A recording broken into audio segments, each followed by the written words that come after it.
আজকে করব মুখ বন্ধ রাখার চ্যালেঞ্জটা আমাকে কথা না বলে থাকতে হবে। যখন যদি কথা বলে যে আমি হেরে যাব, তো বুঝতে পারছেন ভিডিওটা অনেক হার্ড ওয়ার্কিং করতে হবে আমার ভিডিওতে।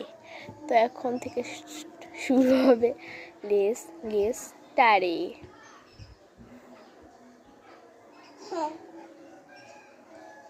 স্টপ, আমি কথা না বললে আমাকে থাকতে হবে, কারণ আমি চুপ করে আছি। 1 2 3 স্টার্ট।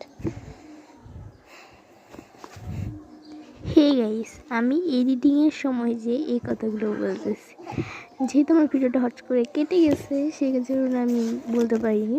তো আপনারা কী চ্যালেঞ্জ চান আপনারা প্লিজ কমেন্ট বক্সে জানিয়ে যাবেন, আমি করার চেষ্টা করব ইন্টারেস্টিং চ্যালেঞ্জ। সবাই ভালো থাকবেন, সুস্থ থাকবেন। আজকের মতো টাটা। আগে দিয়ে দিচ্ছি এডিটিংয়ের সময় আগেই। Tata, bye bye. ভিডিওটা আমার কেটে গেছে, সেই হেরে গিয়েছি কারণ আমি কথা বলে দিয়েছি, আমি হেরে গেছি সেটাই আমি বলতেছি এখন। তো আমি হেরে গিয়েছি। সবাই ভালো থাকবেন, সুস্থ থাকবেন এবং নেক্সট